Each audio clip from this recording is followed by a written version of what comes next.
Hi, I'm Aaliyha. I'm 20 years old and I've supported my mum, my best friend and another close family member in abortion. Hi, I'm Juanita. I'm going to throw my age in as well, 38. And I have been a support person for people in my life that have had terminations professionally and personally. And I've always shared my knowledge with my daughter, Aaliyha.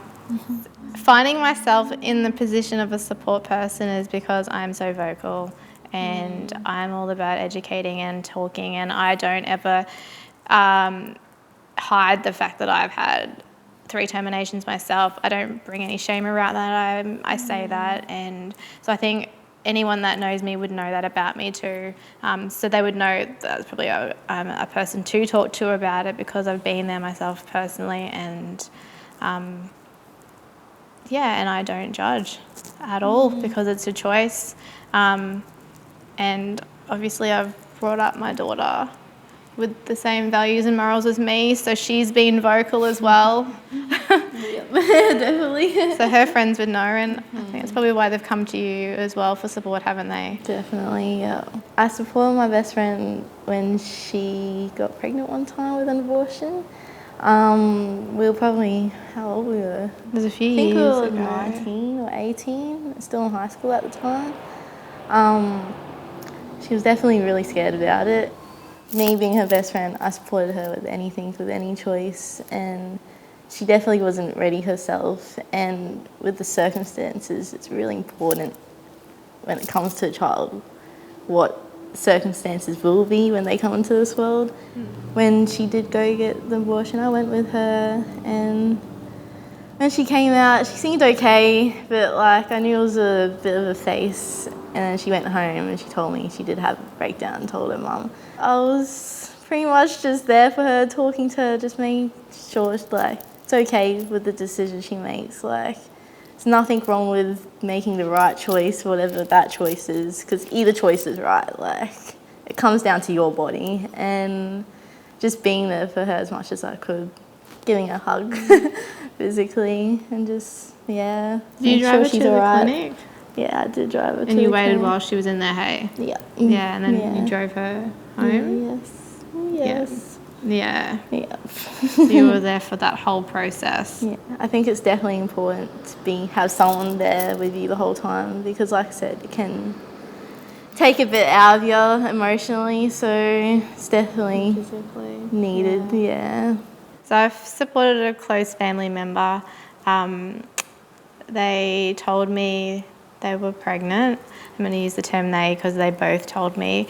And I immediately was very surprised. But I just said to them, whatever choice you make, I support 100%. If you choose to go ahead with it, I am there with you 100% of the way. And if you choose not to, I'm there for you 100% financially, emotionally, whatever. They did decide it wasn't the right time and they did terminate. So I'm guided by the Social Work Code of Ethics, doing my social work degree, so social justice, a respect for persons. So it's autonomy and self-determination. So my values are really guided by respecting a person and their choices, and that non-judgmental perspective, that empathetic perspective. So just being there for them in whichever way they need. Practical things that have applied and professionally is being there when they've had the test and then made those phone calls on their behalf to other services to see what their options are, driving them to their appointments, being there for the ultrasound. There's a lot of steps involved actually. It's not just, hey, I'm pregnant, I'm going to get a termination. There's a lot of things that have to happen before that happens. Being neutral but in a supportive way. If you're there supporting whatever decision you make, I feel like it makes it easier for them to actually make a decision and not feel judged by it. If you have someone that says to you, I'm pregnant, I don't know what to do, I guess as a support person, that's where you start saying, well, let's look up what we can do. Start with some research on the internet.